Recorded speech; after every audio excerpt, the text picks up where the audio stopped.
ಅಂತಿಮವಾಗಿ ಆ ಯುದ್ಧದಲ್ಲಿ ಕಾರ್ತವೀರ್ಯಾರ್ಜುನ ವಿಜಯಶಾಲಿಯಾದರೆ ಅವನ ಮನೋಭೀಷ್ಟ ಈಡೇರಿದೆ.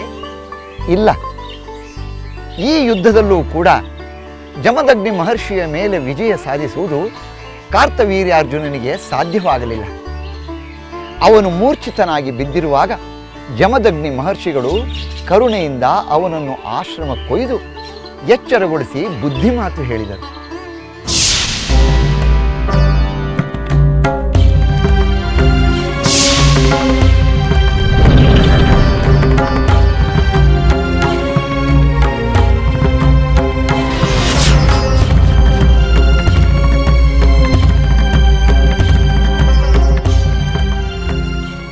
ಮಹಾರಾಜ, ಈಗಲಾದರೂ ಸತ್ಯವನ್ನು ಅರಿತುಕೋ, ಸೌಜನ್ಯವನ್ನು ಮರೆಯಬೇಡ.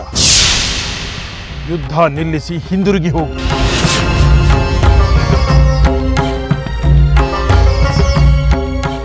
ಧರ್ಮವನ್ನು ಕಾಪಾಡುವುದು ನಿನ್ನ ಕರ್ತವ್ಯ.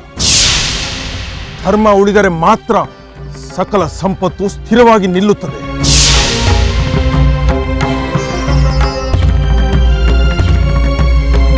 ನೀನು ಹಸಿದು ಬಂದಾಗ ಯಥಾಶಕ್ತಿ ಆಹಾರ ನೀಡಿ ನಾನು ನಿನ್ನನ್ನು ಸತ್ಕರಿಸಿದ್ದೇನೆ. ನೀನು ಮೂರ್ಛಿತನಾಗಿ ಯುದ್ಧ ಭೂಮಿಯ ಮೇಲೆ ಬಿದ್ದಿರುವಾಗಲೂ ನಾನು ನಿನಗೆ ಒಳ್ಳೆಯದಾಗಲೆಂದು ಎಚ್ಚರಗೊಳಿಸಿದ್ದೇನೆ.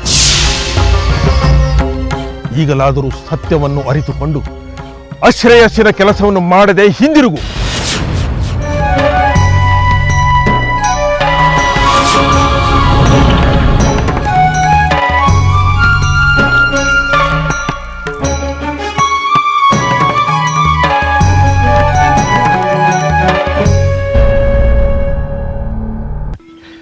ಮಹರ್ಷಿಗಳು ಅಷ್ಟೆಲ್ಲ ಒಳ್ಳೆಯ ಮಾತುಗಳನ್ನೇ ಆಡಿದರೂ ಕಾರ್ತವೀರ್ಯಾರ್ಜುನ ಅವರ ಮಾತನ್ನು ಧಿಕ್ಕರಿಸಿ ಮತ್ತೆ ಯುದ್ಧವನ್ನೇ ಮುಂದುವರಿಸಿದ. ರಾಜ ಮುನಿಗೆ ನಮಸ್ಕರಿಸಿ ಸಿದ್ಧನಾಗಿ ಮತ್ತೆ ಯುದ್ಧ ಮಾಡತೊಡಗಿದ. ಮಹರ್ಷಿಗಳು ಅನಿವಾರ್ಯವಾಗಿ ಯುದ್ಧ ಮಾಡಲೇಬೇಕಾಯಿತು. ಆದರೆ ಮಹರ್ಷಿಗಳು ಬೇಗನೆ ರಾಜನನ್ನು ಶಸ್ತ್ರಹೀನನನ್ನಾಗಿ ಮಾಡಿದರು. ಕಾಮಧೇನು ಕೊಟ್ಟ ಶಕ್ತಿಯಾಯುಧವನ್ನು ಪ್ರಯೋಗಿಸಿದರು. ಅದರಿಂದ ರಾಜ ಮತ್ತೆ ಮೂರ್ಛೆ ಹೋದ. ಕೆಲವು ಕ್ಷಣಗಳ ನಂತರ ರಾಜ ಮೂರ್ಛೆಯಿಂದ ಎಚ್ಚರಗೊಂಡ. ಮತ್ತೆ ಯುದ್ಧ ಮಾಡಿ ಆಗ್ನೇಯಾಸ್ತ್ರವನ್ನು ಪ್ರಯೋಗಿಸಿದ. ಅದಕ್ಕೆ ಪ್ರತಿಯಾಗಿ ಮಹರ್ಷಿಗಳು ವಾರುಣಾಸ್ತ್ರವನ್ನು ಪ್ರಯೋಗಿಸಿದರು. ರಾಜ ವಾರುಣಾಸ್ತ್ರವನ್ನು ಬಿಟ್ಟ. ಮಹರ್ಷಿಗಳು ಅದನ್ನು ಗಂಧರ್ವಾಸ್ತ್ರದಿಂದ ಅಡಗಿಸಿದರು. ಸರ್ಪಾಸ್ತ್ರಕ್ಕೆ ಗಾರುಡಾಸ್ತ್ರವನ್ನು ಬಿಟ್ಟರು. ಮಾಹೇಶ್ವರಾಸ್ತ್ರಕ್ಕೆ ವೈಷ್ಣವಾಸ್ತ್ರವನ್ನು ಪ್ರಯೋಗಿಸಿದರು. ಕಡೆಗೆ ಮುನಿಗಳು ನಾರಾಯಣಾಸ್ತ್ರವನ್ನು ಪ್ರಯೋಗಿಸಿದರು. ಅದಕ್ಕೆ ರಾಜ ಶಿರಬಾಗಿ ಶರಣಾದ. ಪ್ರಳಯಾಗ್ನಿಯಂತೆ ಪ್ರಜ್ವಲಿಸುತ್ತಾ ಬಂದ ಆ ಅಸ್ತ್ರ ರಾಜನ ತಲೆಯ ಮೇಲೆ ಸುತ್ತಾಡಿ ದಶ ದಿಕ್ಕುಗಳನ್ನು ಕ್ಷಣಕಾಲ ಬೆಳಗಿ ಅಂತರ್ಧಾನವಾಯಿತು. ಈಗಲಾದರೂ ಕಾರ್ತವೀರ್ಯ ಮತ್ತು ಜಮದಗ್ನಿ ಮುನಿಗಳ ನಡುವಿನ ಯುದ್ಧ ಕೊನೆಯಾಯಿತೆ ಗುರುಗಳೇ? ಇಲ್ಲ, ಕೊನೆಯಾಗಲಿಲ್ಲ. ಕಾರ್ತವೀರ್ಯ ಹೇಗಾದರೂ ಮಾಡಿ ಜಮದಗ್ನಿಯನ್ನು ಸೋಲಿಸಬೇಕು, ಕಾಮಧೇನುವನ್ನು ಪಡೆಯಲೇಬೇಕು ಎಂದು ನಿರ್ಧರಿಸಿದ. ಆಗ ಅವರಿಬ್ಬರ ನಡುವೆ ಬ್ರಹ್ಮದೇವ ಪ್ರತ್ಯಕ್ಷನಾದ.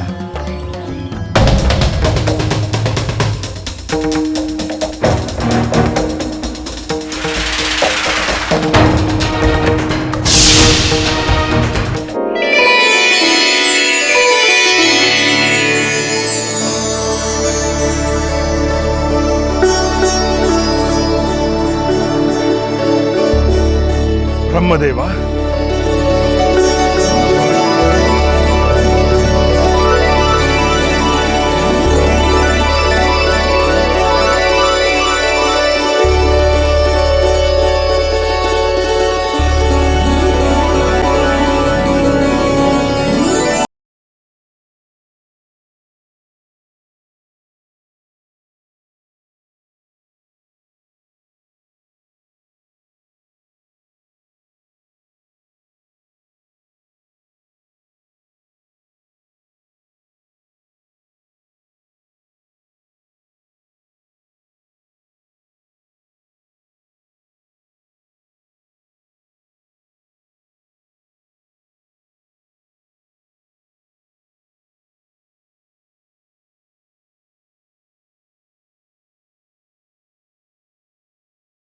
ಪಕ್ಷಪಾತಿ ಎಂಬುದರಲ್ಲಿ ಸಂದೇಹವಿಲ್ಲ. ಆದ್ದರಿಂದ ನಾನು ಹೇಳುವ ಸತ್ಯವಾಕ್ಯವನ್ನು ಹೇಳುವೆ, ಕೇಳು. ಈ ಕಾರ್ತವೀರ್ಯಾರ್ಜುನ ಮತ್ತು ಅವನ ಪರಿವಾರ ಅರಣ್ಯದಲ್ಲಿ ಅಲೆದು ಹಸಿದು ಕಂಗಾಲಾಗಿ ನನ್ನ ಆಶ್ರಮಕ್ಕೆ ಬಂತು. ಬಳಲಿ ಹಸಿದು ಬಂದವರಿಗೆ ಆಹಾರ ನೀಡುವುದು ಧರ್ಮವೆಂದು ಬಗೆದು ನನ್ನ ಬಳಿ ಇರುವ ಕಾಮಧೇನುವಿನ ಸಹಾಯದಿಂದ ಈ ರಾಜನಿಗೂ ಇವನ ಪರಿವಾರಕ್ಕೂ ಪುಷ್ಕಳ ಭೋಜನ ನೀಡಿದೆ. ಇದರಿಂದ ರಾಜನು ತೃಪ್ತಿ ಹೊಂದಿ ಹಿಂದಿರುಗಿ ಹೋಗದೆ ನನ್ನ ಬಳಿ ಇರುವ ಕಾಮಧೇನುವನ್ನು ಸೆಳೆದುಕೊಂಡು ಹೋಗಲು ಮುಂದಾದ. ಕಾಮಧೇನು ಕೂಡ ಇವನ ಜೊತೆ ಹೋಗಲು ನಿರಾಕರಿಸಿದಳು. ಅವಳೇ ಇವನೊಂದಿಗೆ ಹೋರಾಡಲು ಸೈನ್ಯವನ್ನು ಶಸ್ತ್ರಾಸ್ತ್ರಗಳನ್ನು ಸೃಷ್ಟಿಸಿಕೊಟ್ಟಳು. ಆ ಕಾರಣದಿಂದಲೇ ನಾನು ಇವನೊಂದಿಗೆ ಯುದ್ಧ ಮಾಡಬೇಕಾಯಿತು. ಇದು ಸತ್ಯ ಬ್ರಹ್ಮದೇವ. ಇದೆಲ್ಲವೂ ನಮಗೆ ತಿಳಿದಿದೆ ಮುನೀಂದ್ರ. ನೀವು ಸತ್ಯವನ್ನೇ ಹೇಳುತ್ತೀರೆಂದು ನನಗೆ ನಂಬಿಕೆ ಇದೆ. ರಾಜ ಕಾರ್ತವೀರ್ಯ, ಇದು ಸರಿಯಲ್ಲ. ಹಸಿದು ಬಂದವರಿಗೆ ಆಹಾರ ನೀಡಿ ಸತ್ಕರಿಸಿದ್ದಕ್ಕೆ ಪ್ರತಿಯಾಗಿ ಈ ಕಾರ್ಯ ನ್ಯಾಯವಲ್ಲ. ಉಪಕಾರಕ್ಕೆ ಅಪಕಾರ ಮಾಡುವಂತೆ ಕಾಮಧೇನುವಿಗಾಗಿ ಮುನಿಯ ವಿರುದ್ಧ ಯುದ್ಧ ಮಾಡುವುದು ಸರಿಯಲ್ಲ. ಬ್ರಹ್ಮದೇವ, ನಾನು ತಪ್ಪು ಮಾಡುತ್ತಿರುವೆ ಎಂದನಿಸುತ್ತಿಲ್ಲ. ಲೋಕದ ಶ್ರೇಷ್ಠವಾದ ವಸ್ತುಗಳು ರಾಜನ ಬಳಿಯಲ್ಲಿರಬೇಕು ಎಂದು ಬಯಸುವುದು ತಪ್ಪಲ್ಲ. ಕಾಮಧೇನು ಕೂಡ ಅಂತ ಒಂದು ಅಮೂಲ್ಯ ವಸ್ತು. ಆ ಅಮೂಲ್ಯ ವಸ್ತು ನನ್ನಂತ ರಾಜನ ಬಳಿಯಲ್ಲಿರಬೇಕೇ ಹೊರತು ಕಾಷಾಯ ವಸ್ತ್ರ ಧರಿಸಿದ ಇಂಥ ಮುನಿಯ ಬಳಿಯಲ್ಲ. ಈ ಮುನಿಯ ಆಶ್ರಮಕ್ಕೆ ಯಾವಾಗಲೋ ಯಾರೋ ಕೆಲವರು ಅತಿಥಿಗಳು ಬರುತ್ತಾರೆ. ಅವರ ಸತ್ಕಾರ ಅಂಥ ದೊಡ್ಡ ಸಮಸ್ಯೆ ಏನಲ್ಲ. ಅದೇ ನನ್ನ ಬಳಿಯಲ್ಲಿದ್ದರೆ ನೂರಾರು ಸಾವಿರಾರು ಲಕ್ಷ ಲಕ್ಷ ಜನರ ಸತ್ಕಾರ ಮಾಡಬಹುದು. ಲೋಕೋಪಕಾರ ಮಾಡಲು ಕಾಮಧೇನು ನನ್ನ ಬಳಿಯಲ್ಲಿರಬೇಕು. ಅದನ್ನು ಕೇಳಿದೆ, ಕೊಡಲಿಲ್ಲ. ಅದಕ್ಕಾಗಿ ಯುದ್ಧವನ್ನು ಮಾಡುತ್ತಿರುವೆ. ಬ್ರಹ್ಮದೇವ, ಕಾಮಧೇನು ಸ್ವತಃ ತಾನೇ ಇವನೊಂದಿಗೆ ಹೋಗಲು ನಿರಾಕರಿಸಿದ ಮೇಲೆ ನಾನು ಹೇಗೆ ತಾನೇ ಕಳಿಸಿಕೊಡಲಿ? ಬ್ರಹ್ಮದೇವ, ಬಯಸಿ ಸಂತೋಷದಿಂದ ನೀಡಿದ ದಾನವನ್ನು ಸ್ವೀಕರಿಸಬೇಕು. ಕಾಮಧೇನುವಿನ ಸಹಾಯದಿಂದ ಎಷ್ಟೋ ಆತಿಥ್ಯವನ್ನು ನಡೆಸಿಕೊಡುವ ಸೌಭಾಗ್ಯವನ್ನು ನಾನು ಹೇಗೆ ತಾನೇ ಕಳೆದುಕೊಳ್ಳಲಿ? ಇವನು ಇಚ್ಛಿಸಿದನೆಂಬ ಮಾತ್ರಕ್ಕೆ ನನಗೆ ಇಚ್ಛೆ ಇಲ್ಲದಿದ್ದರೂ ನಾನೇಕೆ ದಾನ ಕೊಡಲಿ? ನಾನು ಕೊಡುವುದಿಲ್ಲವೆಂದ ಮೇಲೂ ಇವನು ತನ್ನ ಬಲ ಪ್ರಯೋಗಿಸಿ ಕಾಮಧೇನುವನ್ನು ಸೆಳೆದುಕೊಂಡು ಹೋಗಲು ಪ್ರಯತ್ನಿಸುವುದು ತಪ್ಪಲ್ಲವೇ? ನಿಮ್ಮ ಮಾತು ನಿಜ ಮುನೀಂದ್ರ. ದಾನವೆಂದರೆ ಅದು ಕೊಡುವವನಿಗೂ ಪಡೆಯುವವನಿಗೂ ಸಂತೋಷವನ್ನುಂಟು ಮಾಡಬೇಕು, ಶುಭವನ್ನು ನೀಡಬೇಕು. ಹೌದು ಕಾರ್ತವೀರ್ಯ, ಕಾಮಧೇನುವನ್ನು ಕೊಡುವುದು ಮಹರ್ಷಿಗಳಿಗೆ ಇಷ್ಟವಿಲ್ಲ. ನಿನ್ನ ಜೊತೆ ಬರಲು ಕಾಮಧೇನುವಿಗೂ ಇಷ್ಟವಿಲ್ಲ. ಅಂದ ಮೇಲೆ ಬಲವಂತವಾಗಿ ಅದನ್ನು ತೆಗೆದುಕೊಂಡು ಹೋಗಲು ಯುದ್ಧ ಮಾಡುವುದು ತಪ್ಪಲ್ಲವೇ? ಆದ್ದರಿಂದ ಈ ಹಠವನ್ನು ಬಿಟ್ಟು, ಕಾಮಧೇನುವಿನ ಆಸೆಯನ್ನು ಬಿಟ್ಟು ಯುದ್ಧವನ್ನು ನಿಲ್ಲಿಸಿ ಹಿಂದಿರುಗಿ ಹೋಗುವುದೇ ಮೇಲು. ಆಗಲಿ ಬ್ರಹ್ಮದೇವ, ನಿಮ್ಮ ಮಾತನ್ನು ಗೌರವಿಸಿ ಈ ಯುದ್ಧವನ್ನು ನಿಲ್ಲಿಸಿ ನಾನು ಮರಳಿ ಹೋಗುತ್ತೇನೆ.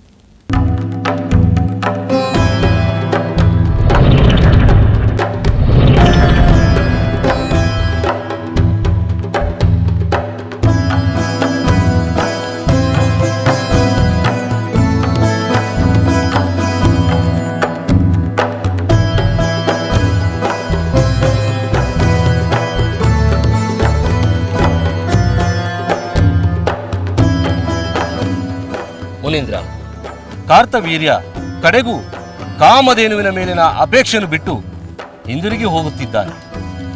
ಈಗಲಾದರೂ ಅವನ ಮೇಲಿನ ಆಕ್ರೋಶವನ್ನು ಬಿಟ್ಟು ಶಾಂತರಾಗಿ. ಅವನ ಮೇಲಿನ ಆಕ್ರೋಶವನ್ನು ಮುಂದುವರಿಸುವ ಅಭಿಲಾಷೆ ನನಗೂ ಇಲ್ಲ ಬ್ರಹ್ಮದೇವ. ಒಂದು ವೇಳೆ ಅವನು ತನ್ನ ದುರ್ವರ್ತನೆಯನ್ನು ಅರಿತು ತಿದ್ದಿಕೊಂಡು ನನ್ನ ಬಳಿ ವಿನೀತನಾಗಿ ಬಂದರೆ ಖಂಡಿತ ನನ್ನ ಅನುಗ್ರಹಕ್ಕೆ ಪಾತ್ರನಾಗುತ್ತಾನೆ. ಆಗಲಿ ಮುನಿಂದ್ರ, ನಾನಿನ್ನು ಬರುತ್ತೇನೆ.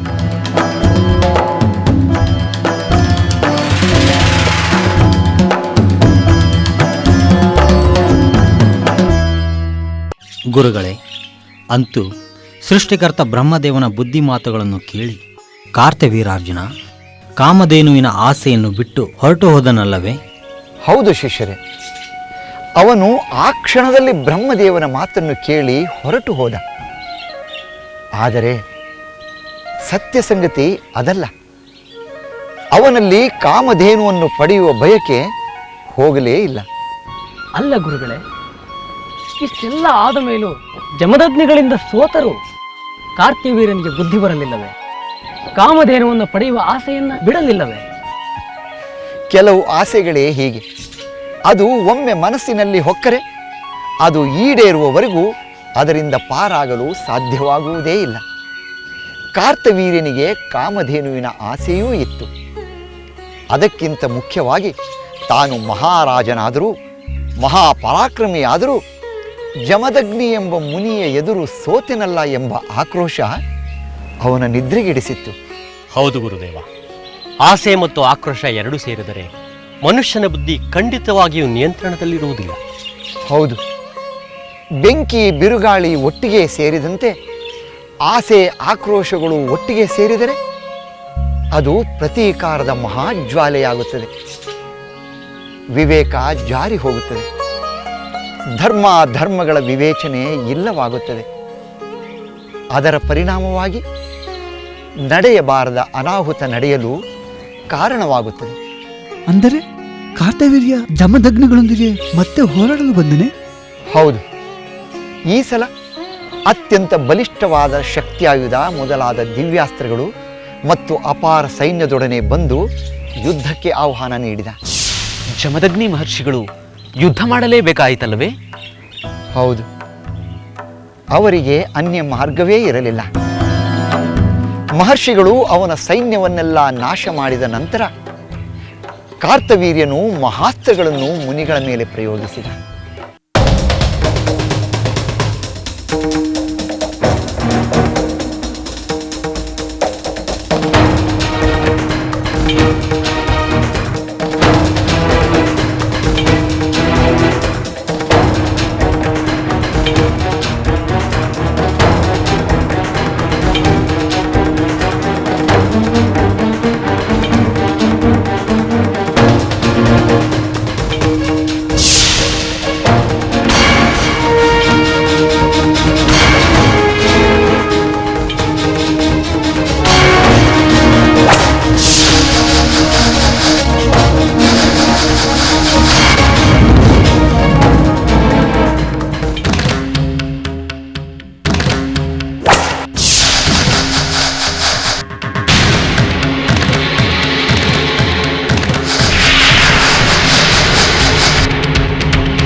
ಶಿಷ್ಯರೇ, ಈ ರೀತಿಯಾಗಿ ಕಾರ್ತವೀರ್ಯಾರ್ಜುನನು ಜಮದಗ್ನಿಯ ಮೇಲಿನ ಆಕ್ರೋಶವನ್ನು ಶಾಂತಗೊಳಿಸಿಕೊಂಡ, ಪ್ರತೀಕಾರ ತೀರಿಸಿಕೊಂಡ. ದತ್ತಾತ್ರೇಯ ರೂಪದ ಶ್ರೀಹರಿ ಅನುಗ್ರಹಿಸಿದ ಮಹಾಶಕ್ತಿ ಆಯುಧವನ್ನು ಪ್ರಯೋಗಿಸಿ ಜಮದಗ್ನಿಯನ್ನು ವಧೆ ಮಾಡಿದ. ಇಷ್ಟೆಲ್ಲ ಮಾಡಿ ಜಮದಗ್ನಿಯನ್ನು ಕೊಂದ ಕಾರ್ತ್ಯವೀರ್ಯಾರ್ಜುನನಿಗೆ ಕಡೆಗೂ ಕಾಮಧೇನು ಸಿಕ್ಕಿತೆ? ಇಲ್ಲ, ಕಾಮಧೇನು ಅವನಿಗೆ ಸಿಕ್ಕಲಿಲ್ಲ. ಜಮದಗ್ನಿ ಮುನಿಯ ಸಾವಿನಿಂದ ಕಾಮಧೇನು ಅತ್ಯಂತ ದುಃಖದಿಂದ ಅಲ್ಲಿಂದ ಕಣ್ಮರೆಯಾಗಿ ತನ್ನ ಲೋಕಕ್ಕೆ ಹೊರಟು ಹೋಯಿತು. ಅಂದರೆ ಕಾರ್ತ್ಯವೀರ್ಯಾರ್ಜುನನ ಶ್ರಮವೆಲ್ಲ ವ್ಯರ್ಥವಾದಂತಾಯಿತಲ್ಲವೇ? ವ್ಯರ್ಥವಾಗಿದ್ದು ಮಾತ್ರವಲ್ಲದೆ ಮುಂದೆ ನಡೆಯುವ ಅನರ್ಥಕ್ಕೂ ಕಾರಣವಾಯಿತು. ಅನರ್ಥಗಳೇ? ಆ ಅನರ್ಥಗಳು ಯಾವುವೆಂದು ಹೇಳಿ ಗುರುದೇವ. ಜಮದಗ್ನಿ ಅವಸಾನ ಹೊಂದಿದ ಕ್ಷಣವೇ ಜಮದಗ್ನಿ ಪತ್ನಿ ರೇಣುಕಾದೇವಿ ಅತ್ಯಂತ ದುಃಖಿತಳಾಗಿ ತನ್ನ ಪತಿಯ ಕಳೇಬರದ ಮುಂದೆ ಕುಳಿತು ರೋಧಿಸುತ್ತಿದ್ದಳು.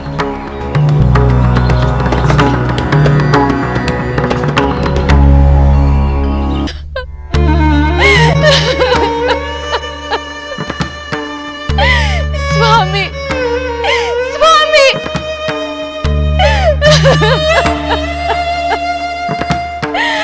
ಅಯ್ಯೋ ದೇವ್ರೆ, ಇದೇನಾಗಿ ಹೋಯಿತು? ಸ್ವಾಮಿ, ನನ್ನನ್ನು ತೊರೆದು ಹೊರಟು ಹೋದಿರ, ನನ್ನನ್ನು ಅನಾಥಳನ್ನಾಗಿ ಮಾಡಿಬಿಟ್ಟಿರ. ಆ ಕ್ರೂರ ಕಾರ್ತವೀರ್ಯನ ಎದುರು ನೀವೇಕೆ ಯುದ್ಧ ಮಾಡಲು ಹೋದಿರಿ? ನನಗಿನ್ಯಾರು ಗತಿ, ನನಗಿನ್ಯಾರು ಗತಿ? ಇಲ್ಲ, ನೀವಿರದ ಲೋಕದಲ್ಲಿ ನಾನು ಇರುವುದಿಲ್ಲ. ಪತಿ ಇರದ ನಾನು ಬದುಕಲಾರೆ ಸ್ವಾಮಿ, ಬದುಕಲಾರೆ. ನಾನು ನಿಮ್ಮ ಹಿಂದೆಯೇ ಬರುತ್ತೇನೆ. ಮಗನೇ ರಾಮ, ನೀನೆಲ್ಲಿರುವೆ? ಪರಶುರಾಮ, ನೀನೆಲ್ಲಿರುವೆ ಕಂದ?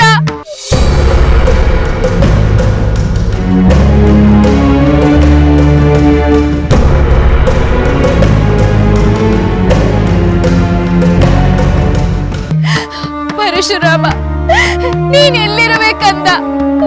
ಬಾ,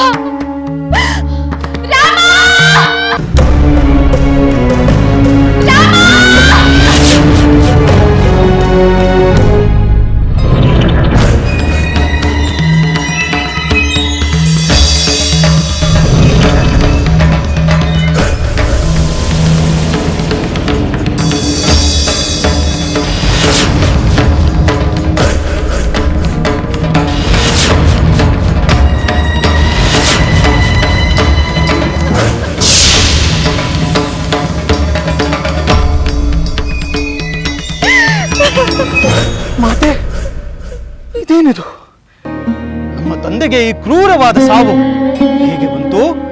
ಏಕೆ ಬಂತು? ಯಾರಿಂದ ಬಂತು? ಮಗನೇ, ನಿನ್ನ ತಂದೆಯ ಔದಾರ್ಯವೇ ಇವರ ಪಾಲಿನ ಮೃತ್ಯುವಾಗಿ ಹೋಯಿತು. ಹಸಿದು ಬಂದ ಕಾರ್ತವೀರ್ಯ ಮತ್ತು ಅವನ ಅಪಾರ ಸಂಖ್ಯೆಯ ಪರಿವಾರಕ್ಕೆ ನಮ್ಮ ಆಶ್ರಮದ ಕಾಮಧೇನುವಿನ ಸಹಾಯದಿಂದ ಭೋಜನ ನೀಡಿ ಸತ್ಕರಿಸಿದ್ದೇ ತಪ್ಪಾಗಿ ಹೋಯಿತು. ಆ ದುಷ್ಟ ರಾಜ ಕಾಮಧೇನುವನ್ನು ತನಗೆ ಕೊಡಬೇಕೆಂದು ಕೇಳಿದ. ಅದನ್ನು ನಿರಾಕರಿಸಿದ ಕಾರಣಕ್ಕೆ ಯುದ್ಧ ಮಾಡಿದ ಮಗು. ಆ ಯುದ್ಧದಲ್ಲಿ ಮತ್ತೆ ಮತ್ತೆ ಸೋತರು. ಅವನು ಮತ್ತೆ ಮತ್ತೆ ಯುದ್ಧವನ್ನು ಮುಂದುವರಿಸಿದ. ಸಾಕ್ಷಾತ್ ಬ್ರಹ್ಮದೇವನೇ ಬಂದು ಅವನಿಗೆ ಬುದ್ಧಿ ಹೇಳಿದ. ಆಗ ಹಿಂದಿರುಗಿ ಹೋದ ಕಾರ್ತ್ಯವೀರ ಮತ್ತೆ ಬಂದು ಮಹಾಶಕ್ತ್ಯಾಯುಧದಿಂದ ನಿನ್ನ ತಂದೆಗೆ ಇಂಥ ಸ್ಥಿತಿ ಪ್ರಾಪ್ತವಾಗುವಂತೆ ಮಾಡಿದ. ನನಗೆಷ್ಟು ಸತ್ಯ! ಎಲ್ಲವೋ ಕಾರ್ತವೀರ್ಯಾರ್ಜುನ, ಹಸಿದು ಬಂದ ನಿನಗೆ ಅನ್ನವನ್ನು ನೀಡಿದ ನಮ್ಮ ತಂದೆಯನ್ನು ಅನ್ಯಾಯವಾಗಿ ಕೊಂದ ಪಾಪಿ, ಉಪಕಾರ ಮಾಡಿದ್ದಕ್ಕೆ ಪ್ರತಿಯಾಗಿ ಪ್ರಾಣವನ್ನು ತೆಗೆದ ನೀಚ. ಸುಮ್ಮನೆ ಬಿಡುವುದಿಲ್ಲ. ನಿನ್ನ ಈ ಕ್ರೂರ ಅಪರಾಧಕ್ಕೆ ನಿನ್ನನ್ನು ಸುಮ್ಮನೆ ಬಿಡುವುದಿಲ್ಲ. ಬೇಡ ಮಗನೇ, ಬೇಡ. ನಿನ್ನ ಆವೇಶ ಆಕ್ರೋಶವನ್ನು ಬಿಡು. ನನ್ನ ಮಾತನ್ನು ಕೇಳು. ನೀನು ನನಗೆ ಪ್ರಾಣಕ್ಕಿಂತನೂ ಪ್ರಿಯನಾದವನು. ನನ್ನ ಮಾತನ್ನು ಕೇಳು ಮಗು. ನಾನು ನನ್ನ ಪತಿಯನ್ನು ಅನುಸರಿಸುತ್ತೇನೆ. ನಮ್ಮ ಉತ್ತರ ಕ್ರಿಯೆಯನ್ನು ಮಾಡಿ ಮುಗಿಸಿದ ಮೇಲೆ ಯುದ್ಧದ ಆಲೋಚನೆಯನ್ನು ಬಿಟ್ಟು ತಪಸ್ಸಿನಲ್ಲಿ ನಿರತನಾಗು. ಆ ಕ್ಷತ್ರಿಯರು ಮಹಾಕ್ರೂರಿಗಳು, ನಿರ್ದಯರು. ಅವರೊಡನೆ ಯುದ್ಧ ಮಾಡುವ ಆತುರ ಬೇಡ ಮಗು. ಮಾತೆ, ನನ್ನನ್ನು ಕ್ಷಮಿಸು. ತಂದೆಯ ಈ ದಾರುಣವಾದ ಸಾವಿನಿಂದ ನನ್ನ ಎದೆಯಲ್ಲಿ ಧಗಧಗನೆ ಉರಿಯುತ್ತಿರುವ ಕ್ರೋಧಾಗ್ನಿ ಶಾಂತವಾಗಬೇಕಾದರೆ ಗರ್ಭಿಷ್ಠರಾದ ದುಷ್ಟರಾದ ಕ್ಷತ್ರಿಯ ಸಂಹಾರವಾಗಲೇಬೇಕು. ಅದು ನನ್ನಿಂದಲೇ ಆಗಬೇಕು. ಬೇಡ ಪರಶುರಾಮ. ಆ ಕ್ಷತ್ರಿಯರಿಂದ ನಿನ್ನ ತಂದೆಗಾದ ಅನ್ಯಾಯವೇ ಸಾಕು. ಅಂತ ಆಪತ್ತು ನಿನಗೂ ಬರಬಾರದು ಮಗನೇ. ನನ್ನ ಬಗ್ಗೆ ಚಿಂತಿಸಬೇಡಿ ಮಾತೆ. ನಾನು 21 ಬಾರಿ ಭೂ ಪ್ರದಕ್ಷಿಣೆಯನ್ನು ಮಾಡುತ್ತೇನೆ. ಆ ಕ್ಷತ್ರಿಯರ ಸಂತತಿಯನ್ನೇ ನಿರ್ಮೂಲ ಮಾಡುತ್ತೇನೆ. ಆ ಕಾರ್ತವೀರ್ಯಾರ್ಜುನನನ್ನು ಅನಾಯಾಸವಾಗಿ ಕೊಂದು ಹಾಕುತ್ತೇನೆ. ಕ್ಷತ್ರಿಯ ನೆತ್ತರಿನಿಂದಲೇ ನನ್ನ ಪಿತೃಗಳಿಗೆ ತರ್ಪಣವನ್ನು ನೀಡುತ್ತೇನೆ. ಇದು ಸತ್ಯ, ಸತ್ಯ, ಸತ್ಯ. ಅಶೋಕಂದ, ನೀನೆಂಥ ಪ್ರತಿಜ್ಞೆ ಮಾಡುತ್ತಿರುವೆ? ಇದರಿಂದ ಎಂತ ಅನಾಹುತವಾಗುವುದೆಂದು ನಿನಗೆ ಗೊತ್ತೇ? ಸಮಾಧಾನವನ್ನು ಮಾತು. ನೀನು ಆತಂಕ ಪಡಬೇಕಾದ ಕಾರಣವೇ ಇಲ್ಲ. ತಂದೆಯ ವಧೆ ಮಾಡಿದವನನ್ನು ವಧೆ ಮಾಡದ ಮಗ ಇದ್ದರೇನು ಇಲ್ಲದಿದ್ದರೇನು, ಅಂತಹ ಮಗನಿಗೆ ರೌರವ ನರಕ ಪ್ರಾಪ್ತಿಯಾಗುತ್ತದೆ. ನೀ ವಿಷ ಶಸ್ತ್ರಗಳಿಂದ ಕೊಲ್ಲುವವರು, ಹೆಣ್ಣು ಹೊನ್ನು ಮಣ್ಣುಗಳನ್ನ ಅಪಹರಿಸುವವರು, ತಂದೆ ತಾಯಿ ಬಂಧುಗಳನ್ನ ಹಿಂಸಿಸುವವರು, ಉಪಕಾರಕ್ಕೆ ಅಪಕಾರ ಮಾಡುವವರು, ನಿಂದಿಸುವವರು, ಕೆಟ್ಟ ಮಾತುಗಳನ್ನಾಡುವವರು, ಇಂತಹ 11 ಬಗೆಯ ಮಹಾಪಾಪಿಗಳು ವದಾರ್ಹರು. ಆ ಕಾರ್ತವೀರ್ಯಾರ್ಜುನ ನಮ್ಮ ತಂದೆಯನ್ನು ಕೊಂದು ಬ್ರಹ್ಮ ಹತ್ಯೆಯ ಮಹಾಪಾಪವನ್ನು ಮಾಡಿದ್ದಾನೆ. ಅಂತಹವನನ್ನು ಬದುಕಲು ಬಿಡುವುದೇ ಇಲ್ಲ ಮಾತೆ, ಇಲ್ಲ. ಅದು ಎಂದಿಗೂ ಸಾಧ್ಯವಿಲ್ಲ. ಪರಶುರಾಮ,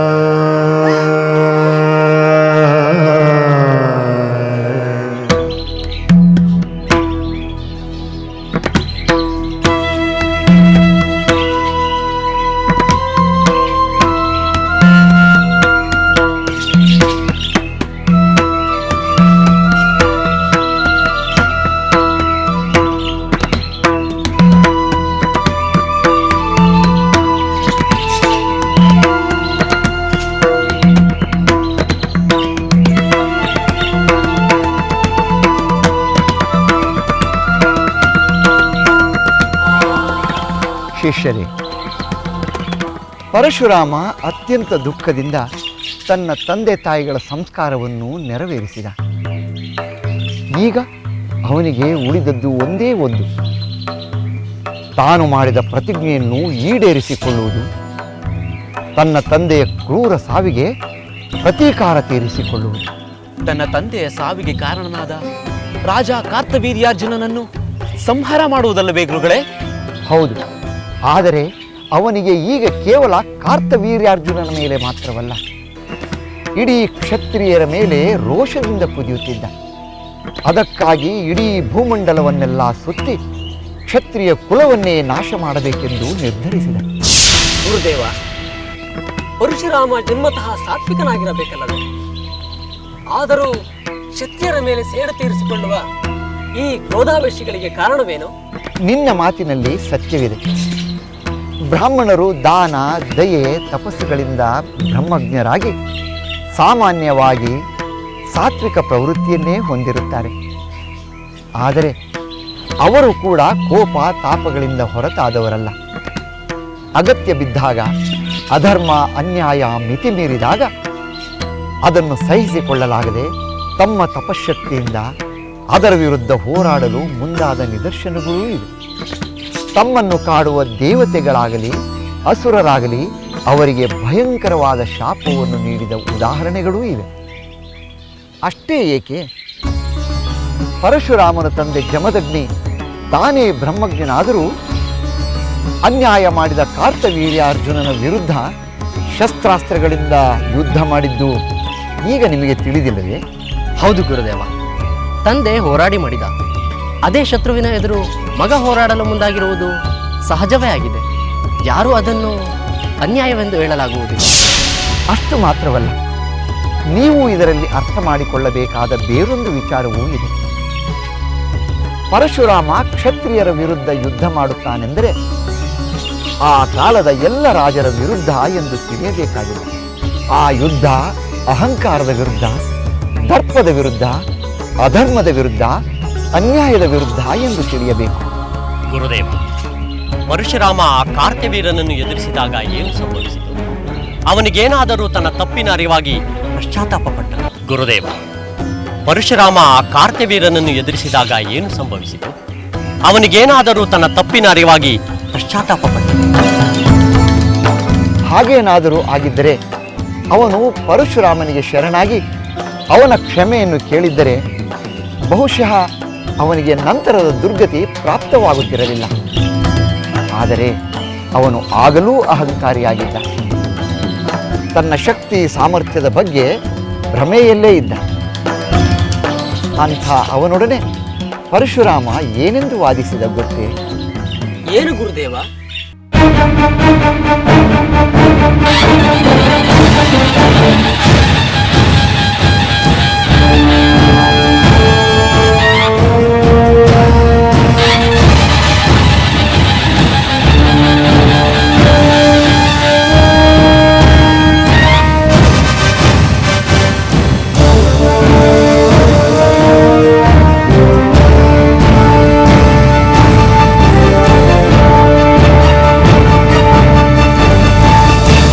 ಎಲ್ಲವೋ ನನ್ನ ತಂದೆಯನ್ನು ಕೊಂದ ಅಧಮ, ಈಗ ನೀನು ಈ ನನ್ನ ಕೈಗಳಿಂದಲೇ ಮರಣವನ್ನಪ್ಪಲು ಸಿದ್ಧನಾಗು. ನನ್ನ ತಂದೆ ಎದುರು ತೋರಿದ ನಿನ್ನ ಬಲ ಪರಾಕ್ರಮಗಳನ್ನು ಈಗ ನನ್ನೆದುರು ತೋರಿಸು. ನಿನ್ನ ಸೈನ್ಯವನ್ನೆಲ್ಲ ಧೂಳೀಪಟ ಮಾಡಿದ ನನ್ನೆದುರು, ಈ ಪರಶುರಾಮನೆದುರು ನಿನ್ನ ಶೌರ್ಯವನ್ನು ತೋರಿಸು. ನಿನ್ನ ಶೌರ್ಯ ಏನೆಂದು ನನಗೆ ಗೊತ್ತಿದೆ ರಾಮ. ಆದರೆ ನನ್ನ ಜೊತೆ ಯುದ್ಧ ಮಾಡುವ ಮೊದಲು ಸ್ವಲ್ಪ ನನ್ನ ಮಾತುಗಳನ್ನು ಕೇಳು. ಆಮೇಲೆ ನನ್ನೆದುರು ಯುದ್ಧ ಮಾಡದೆ ಖಂಡಿತ ಹಿಂದಿರುಗಿ ಹೋಗುವೆ. ಹೌದೇನು? ಮಾತಿನ ಬಾಣಗಳನ್ನೆಸೆದು ಜೀವವನ್ನು ಉಳಿಸಿಕೊಳ್ಳಲು ಪ್ರಯತ್ನಿಸುತ್ತಿರುವೆಯಾ? ಅದಂತೂ ಸಾಧ್ಯವಿಲ್ಲ. ನಿನ್ನ ಪ್ರಾಣ ಹೋಗುವುದು ಖಚಿತ. ಸ್ವಲ್ಪ ಸಮಯ ಮುಂದಾಗಬಹುದಷ್ಟೇ. ಅದೇನು ನಿನ್ನ ವಿಚಾರ? ಹೇಳು. ಪರಶುರಾಮ, ನೀನು ಹರಿಯ ಅಂಶದವನು, ಜಿತೇಂದ್ರಿಯ. ಧರ್ಮವನ್ನು ತಿಳಿಸಿಕೊಡುವ ಗುರುಗಳಿಗೂ ನೀನು ಪರಮಗುರು. ಜೊತೆಗೆ ಬ್ರಾಹ್ಮಣ ಮತ್ತು ಮುನಿ, ಯೋಗಿ.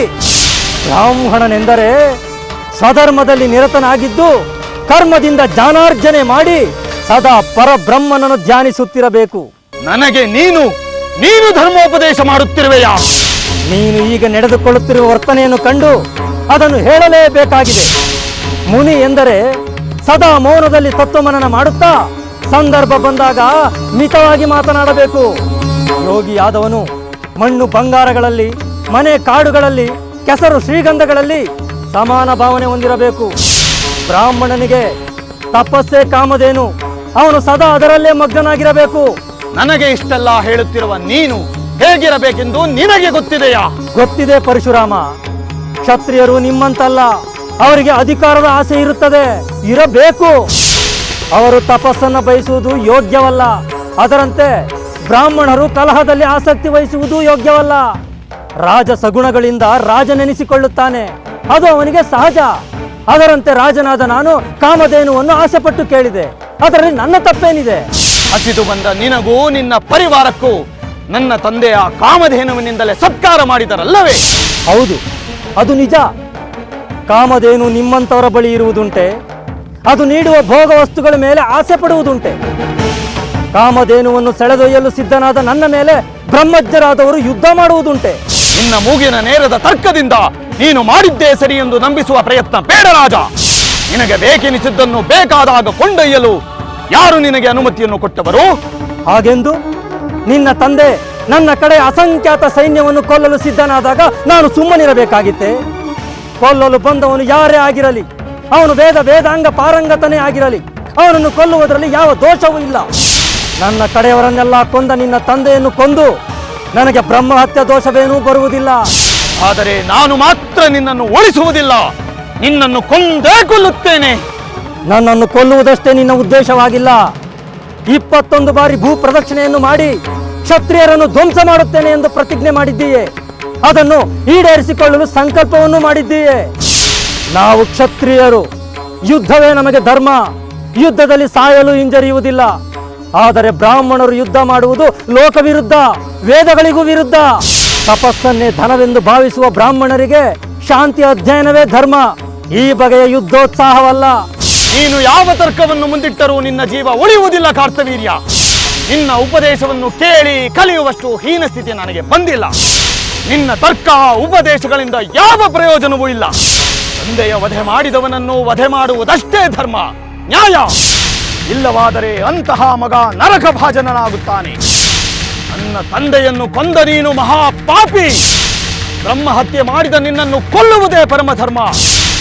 ನಿನ್ನ ಉಪದೇಶದ ಬಾಣಗಳನ್ನು ಮುಚ್ಚಿಟ್ಟು ನಿಜವಾದ ಶಸ್ತ್ರಗಳನ್ನು ಹಿಡಿದು ಯುದ್ಧ ಮಾಡು. ಹಾ,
Ha ha ha ha!